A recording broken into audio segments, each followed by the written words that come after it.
कैसे हैं आप? उम्मीद है कि आप बिल्कुल बखैर और आफियत होंगे। अल्लाह ताला आपको अपने हिफ्ज़ व ईमान में रखे, आमीन। जी स्टूडेंट्स, 10th क्लास आपके जो इस सिलेबस के मुताबिक पहली जो वीडियोस थी वो आपकी नात और हम पर थी। उम्मीद है कि आपने अच्छी तरह से याद कर ली होंगी। आप हमने सब्जेक्टिव वर्क का आगाज़ करना है, लेसन के ऊपर आना है, ठीक है। फर्स्ट लेसन है हमारा मिर्ज़ा मोहम्मद सईद, ठीक है, जो सफ़ा नंबर 13 पे है। उससे पिछले सफ़े पर उनके जो राइटर हैं शाहिद अहमद देहलवी, उनके बारे में कुछ थोड़ी सी मालूमात हैं जो कि आपको करनी है, ठीक है। तो सफ़ा नंबर 12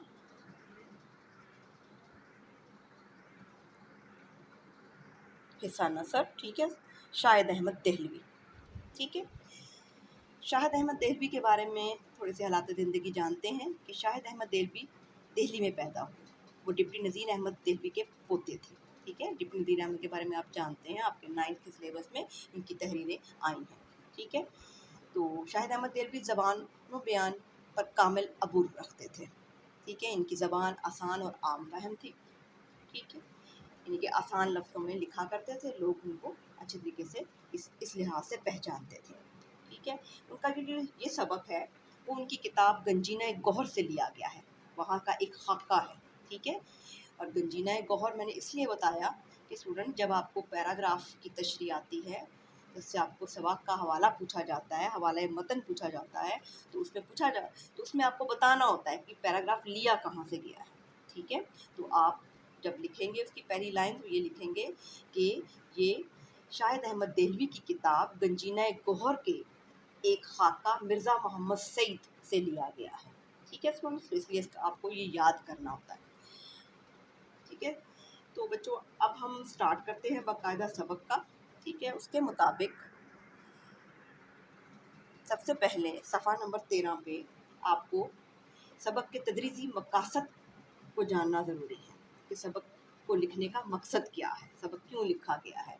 तो इसके कुछ मकासद हैं, वो आप देखिए। पहले इसमें बताया जाता है कि दिल्ली की तहसीब खसूसन मतमव्वल तबके के माशरे से तारुफ करवाना, ठीक है। यानी कि इसमें दिल्ली की तहसीब उसने बताई है मुसन्निफ़ ने, और ख़ुसूसन वहाँ के अमीर तबके के जो लोग थे, जो माशरा था, उसके बारे में उनका तारुफ करवाया गया। नंबर 2 पे देखिए शाहिद अहमद देहलवी की शुस्ता और बामहावरा ज़बान की खूबियों से तलबा को रोशनास करवाना। यानी कि जब आप पढ़ेंगे उनका लेसन तो उनकी ज़बान बहुत आपको मीठी और बामहावरा लगेगी, रोज़मर्रा के अल्फाज उन्होंने इस्तेमाल किए। उसके बाद तीसरे नंबर पे देखिए खाका नगारी के इस नमूने के ज़रिए से तलबा को तहरीक देना कि वो मज़ीद खाकों का मुतालिया करें। यानी कि एक खाका ये मतलब है कि किसी एक शख्स की ज़िंदगी के कुछ पहलुओं को बयान कर किया, ठीक है। तो आप इसको पढ़कर आप जानना चाहेंगे कि और भी हम खाके पढ़ें। उसके बाद है नंबर 4 पे तलबा पर वाज़ह करना कि अहले इल्म हलीमुल तबा और वज़ादार होते हैं, ठीक है। इनकी बताया जाता है कि मिर्ज़ा मोहम्मद सईद के हवाले से बात की जाएगी कि वो कितने वज़ादार शख्स थे, ठीक है। उसके बाद है तलबा को इल्मी मजालिस और अहले दानिश के तौर तरीक़ों से रोशनास करवाना, ठीक है। बताना कि अहले दानिश किस तरह के काम करते थे, किस तरह की उनकी तहरीरें थी। उसके बाद है नए अल्फाज और तराकीब से वाक़फ़ियत दिलाना, यानी कि इस सबक को पढ़ने पर आपको नए नए अल्फाज देखने को मिलेंगे, पढ़ने को मिलेंगे। उसके बाद आखिर में देखिए खाका जुमला इस्मिया और जुमला फ़ेलिया का तारुफ करवाना, यानी कि इनमें कवायद के कुछ तरीक़ेकार बताए गए होंगे, वो आपने फॉलो करना है, ठीक है स्टूडेंट्स। तो ये कुछ मकासद थे जिनका जानना आपके लिए ज़रूरी था। इसके मुताबिक आज हम लेसन का आगाज़ करेंगे। स्टूडेंट्स अल्फाज माने आपको लिखी हुई सूरत में भी मिल जाएंगे, आपने गौर से सबक को सुनना है। वजाहत जहाँ जहाँ मैं करूँगी वो आपने फॉलो करनी है, ठीक है। फिर उसके वो आपकी तशरीह में काम आती है, ठीक है। तो उसको ध्यान से सुनिएगा। सुबह अखबारों में ये खबर पढ़कर दिल धक से रह गया कि प्रोफेसर मिर्ज़ा मोहम्मद सईद का आज सोइम है, ठीक है। वो कहते हैं कि मैंने आज सुबह ये खबर पढ़ी कि मिर्ज़ा मोहम्मद सईद को आज मरे हुए इनके इंतकाल हुए तीसरा दिन आ गया, सोइम तीसरा दिन, ठीक है। खामोश ज़िंदगी खामोश मौत, मिर्ज़ा साहब की अलालत मजाज या मर्ज़ुल मौत की इत्तला इससे पहले कहीं से नहीं मिली। वो कहते हैं कि उनकी ज़िंदगी भी खामोश थी और खामोशी मौत आई। फिर उनकी बीमारी की इत्तला या मर्ज़ की क्या वजह थी जिससे उनकी डेथ हुई या मौत वाक़या हुई, उसका किसी को कुछ नहीं था पता। हद ये है कि परसों वो रहलत फरमा गए यहाँ के, یعنی کہ اب ہمیں پتہ چل رہا ہے تیسرے دن کہ وہ وفات پا گئے ہیں، اور ان کے سینکڑوں دوستوں اور قدردانوں کو اس سانح ارتحال کی خبر تک نہ ہوئی۔ ان کے جاننے والے بے شمار لوگوں کو ان کی اس موت کی خبر نہیں ہوئی تھی۔ افسوس، اتنا بڑا صاحب کمال ہنرمند انسان، ٹھیک ہے، ہم میں سے اٹھ جائے اور اس کی سنونی ہم تک نہ پہنچے۔ سنونی مین مرنے کی خبر، یعنی کہ اتنا بڑا صاحب کمال آدمی، ہنرمند آدمی چلا جائے اور اس کے مرنے کی خبر ہم تک نہ پہنچے۔ کتنے بے خبر ہیں ہم لوگ۔ زندہ قوموں کا یہ شعار نہیں ہوتا، کہتے ہیں کہ ہم کتنے بے خبر لوگ ہیں۔ زندہ قوموں کا یہ طریقہ کار نہیں ہوتا کہ اپنے اہل کمال سے غافل ہو جائیں، کہ اپنے اچھے مند لوگوں کو بھول جائیں، غافل ہو جائیں، بھول جائیں۔ ایسی غفلت مجرمانہ ہوتی ہے، یعنی کہتے ہیں کہ اس طرح کی غفلت ہو جائے تو وہ مجرمانہ ہے، ہم سب مجرم ہیں اس بات کی۔ شاید یہ ہماری غفلت ہی کی سزا ہے کہ مرزا صاحب کو ایک ہی ہم سے چھین لیا گیا۔ کہتے ہیں یہ ساری ہو سکتا ہے یہ ہماری غفلت ہی ہو کہ ایک دم ہی اللہ تعالیٰ نے ان کو اپنے پاس بلا لیا۔ سیکنڈ پیراگراف میں یہ ٹھیک ہے، اس میں آپ دیکھیے پہلی لائن میں بھی 2 لفظ لکھے ہیں، دونوں کو بولنے کا انداز ایک جیسا ہے لیکن مطلب دونوں کے فرق ہیں۔ دیکھیے عالم، اس کے لام کے نیچے زیر ہے، اور دوسرا ورڈ ہے عالم، لام کے اوپر زبر ہے، ٹھیک ہے، دونوں کے معنی ڈفرنٹ ہیں۔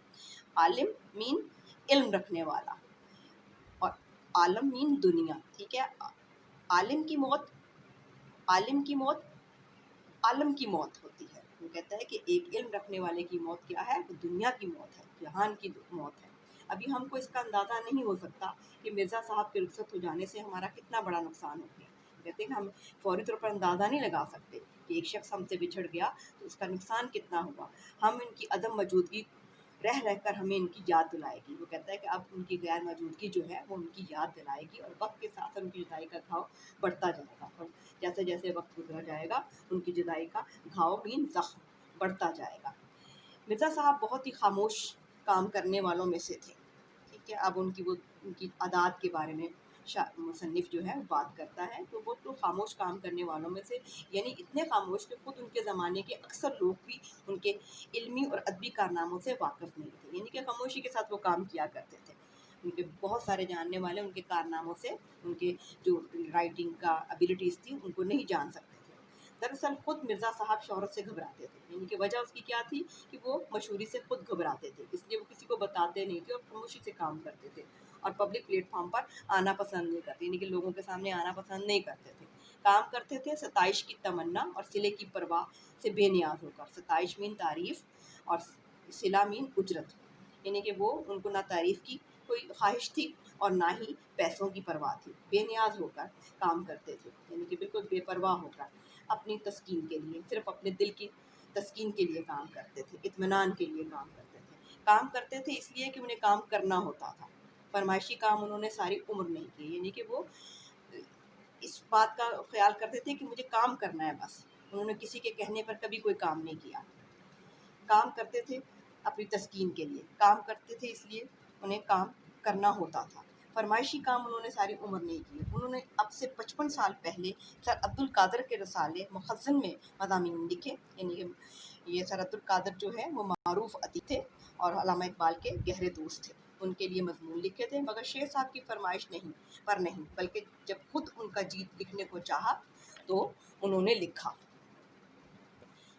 مرزا صاحب صفحہ نمبر 14 پہ اسٹوڈنٹس اب آپ نے آنا ہے، اور اس کے مطابق دیکھیے کیا لکھا ہے۔ مرزا صاحب کسی کو خوش کرنے کے لیے نہیں لکھتے تھے، مرزا صاحب پیسے کے لیے بھی نہیں لکھتے تھے، پیسے کی تو انہوں نے کبھی پرواہ ہی نہیں کی تھی، یعنی کہ ان کو کوئی فکر نہیں ہوتی تھی کوئی پیسہ ان کو ملے گا کہ نہیں لکھے گا اس کام کا، بلکہ پیسے کے ذکر پر وہ چڑ جاتے تھے، یعنی کہ غصے میں آ جاتے تھے اور انہیں منانا مشکل ہو جاتا تھا۔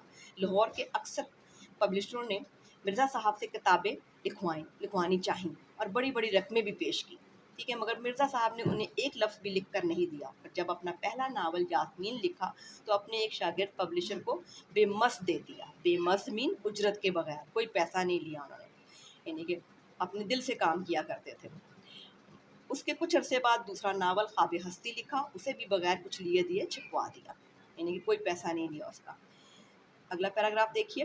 ایک پبلشر صاحب لاہور سے دلی محض اس غرض سے آتے تھے کہ مرزا صاحب سے ناول لکھوائیں گے، यानी कि इस मकसद के लिए आए कि हम उनसे नावल लिखवा लें। मैंने उन्हें समझाया मिर्ज़ा साहब नहीं लिखेंगे, मगर वो बड़े बड़े मुसन्निफ़ों को ख़रीद चुके थे, यानी कि उसको थी कि मैं तो ख़रीद चुका हूँ, बड़े बड़े मुसन्निफ़ मेरे लिए काम करते हैं, तो ये क्या है। ना माने, बोले हम उन्हें एक नावल का 1000 रुपया देंगे, तो वो क्यों नहीं लिखेंगे। यानी वो कहता है मैं 1000 रुपया दूंगा तो क्यों नहीं लिखेंगे। ये वो ज़माना था कि वो 250 रुपये में अच्छा खासा नावल पब्लिशर को मिल जाता था, यानी कि 200-250 उस वक्त ज़माने में कोई हैसियत नहीं थी, लेकिन इतने में नावल लिखे जाते थे। चनाचा मुझे अपने साथ लेकर मिर्ज़ा साहब की खिदमत में हाज़िर हुए। मैंने तारुफ़ करवाया, मिर्ज़ा साहब का माथा ठनका, यानी कि मैंने बताया कि जी पब्लिशर है, तो वो इस बात का उनको शक गुजरा कि कोई मसला है। पब्लिशर साहब ने छूटते ही नावल लिखने की फरमाइश की, यानी कि वो वैसे जहाँ जैसे ही पहुँचे तो उन्होंने कहा जी मेरे लिए नावल लिख दें। मिर्ज़ा साहब बड़े ठंडे मजाज के आदमी थे, बोले आप मेरे नावल के 5000 दे देंगे, 10,000 दे देंगे, मुझे ये मंजूर नहीं है कि जो काम कर रहा हूँ उसे छोड़कर आपके लिए नावल लिखूँ। कहते हैं कि आप जितने मर्जी पैसा दे दें, लेकिन मैं अपना काम छोड़कर आपका काम नहीं करूँगा। 5-10 हज़ार की बात सुनकर पब्लिशर साहब की सिट्टी गुम हो गई। ठीक है, यानी कि वो जब देखते हैं कि हैं मैं तो सिर्फ उनको 1000 का कहने लगा था, तो वो तो 5 और 10,000 की बात कर रहे हैं, तो वो बिल्कुल खामोश हो जाते हैं, परेशान हो जाते हैं, और 2-4 मिनट बाद पहलू बदल कर रुखसत हो जाते हैं, और फिर इधर उधर देखते हुए वो जाने के लिए इजाज़त मांगते हैं। मिर्ज़ा साहब पहलू बदल कर, ठीक है, पहलू बदल का मतलब है इत्मीनान का इजहार करके वो उठ जाते हैं। मिर्ज़ा साहब इस ज़माने में अपनी मार्कतुल आरा किताब मज़हब और बातिनियत लिख रहे थे। मार्कतुल आरा यानी कि ज़बरदस्त किस्म की उनकी किताब थी, जिसे मुकम्मल होने के बाद इनके दोस्त प्रोफेसर ताजवर नजीब आबादी ने इनसे ले गए थे। ताजवर नजीब आबादी जो थे वो एक नामवर शायर थे, ठीक है, और इनका शागिर्दों का हल्का खासा वसी था। इन ले गए थे इनके, और लाहौर से वो किताब शाया हुई। मिर्ज़ा साहब का सिर्फ यही एक इल्मी कारनामा है, मगर ऐसा कारनामा कि उर्दू की अगर 100 किताबें छांटी जाएं तो इनमें मज़हब और मादनियत को ज़रूर शिरकत करना पड़ेगी। ठीक है स्टूडेंट्स, तो यहाँ तक हमने आज स्टडी करनी थी। उम्मीद है कि आपने गौर से सुनी होगी। अल्फाज माने आपको लिखी सूरत में मिल जाएंगे। इंशाअल्लाह अगली वीडियो में मुलाकात होगी। अल्लाह हाफ़िज़।